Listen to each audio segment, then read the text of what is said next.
Cinema ரகசியம் நேயர்களுக்கு வணக்கம். தமிழ் சினிமாவில் மூத்த இயக்குனராக 80 வயதைக் கடந்த இயக்குனர் பாரதிராஜா உடல்நலக்குறைவு காரணமாக சென்னை நீலாங்கரை வீட்டில் இருந்து சிகிச்சை பெற்று வந்த நிலையில் சிகிச்சை பலனின்றி அவர் மரணமடைந்தார். 1977ஆம் ஆண்டு வெளியான 16 வயதினிலே என்ற படத்தின் மூலம் இயக்குனராக அறிமுகமான பாரதிராஜா ஸ்டுடியோவுக்குள் முடங்கி கிடந்த தமிழ் சினிமாவை வெளியுலகிற்கு கொண்டு வந்த பெருமைக்கு சொந்தக்காரர். பல வெற்றி படங்களை கொடுத்துள்ள இவர் ராதிகா, ராதா, கார்த்திக் உள்ளிட்ட பல முன்னணி நடிகர்கள் பலரையும் அறிமுகம் செய்துள்ளார்.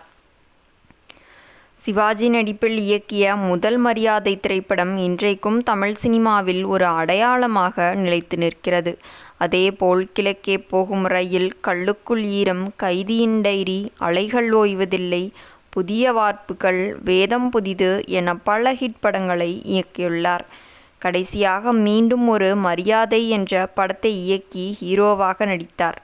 இயக்குனராக மட்டுமல்லாமல் ஆயுத எழுத்து, பாண்டிய நாடு உள்ளிட்ட படங்களில் நடிகராகவும் நடித்து அசத்தியுள்ளார்.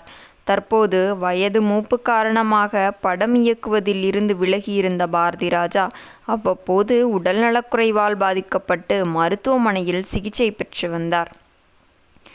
இதனிடையே அவரது ஒரே மகனும் நடிகருமான மனோஜ் பாரதிராஜா கடந்த ஆண்டு மார்ச் மாதம் மரணமடைந்தது அவரை சோகத்தில் ஆழ்த்தியது.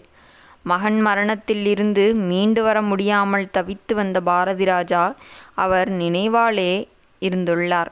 தற்போது வயது முதிர்வு மற்றும் உடல்நலக்குறைவு காரணமாக மரணமடைந்தார். ஆம், அவரது மறைவுக்கு திரையுலகினர், அரசியல் கட்சிகள் இரங்கல் தெரிவித்து வருகின்றனர். அனைவரும் அதிர்ச்சியில் ஆழ்ந்துள்ளனர். இயக்குனர் சிகரம் என்று போற்றப்பட்ட பாரதிராஜா இன்று நம்மிடம் இல்லை என்ற ஏக்கம் இன்று அனைவரையும் சோகத்தில் ஆழ்த்தியுள்ளது. ஆம், மகத்தான பாரதிராஜா போன்ற கலைஞர்களுக்கு என்றுமே மரணம் கிடையாது. அவர்கள் நினைவுகளாகத்தான் மாறுகிறார்கள். தமிழ் சினிமாவின் அந்த அழியாத நினைவாக வாழப்போவது இனிமேல் பாரதிராஜா அவர்கள்தான். பாரதிராஜா அவர்கள் ஒரு தலைமுறைக்கே திரைப்பட ஆசிரியராக இருந்துள்ளார். அதாவது இயக்குனர் இமயமாக இருந்துள்ளார். அவரது திரைப்படங்களை பார்த்துத்தான் பலர் இயக்குனர்களாக வேண்டும் என்று கனவு கண்டார்கள். அப்படிப்பட்ட திறமை கொண்டவர்தான் நம் பாரதிராஜா. இன்று அவர் நம்முடன் இல்லாமல் இருக்கலாம். ஆனால் அவரது திரைப்படங்களில் அவர் இன்றும் வாழ்ந்து கொண்டுதான் இருக்கிறார்.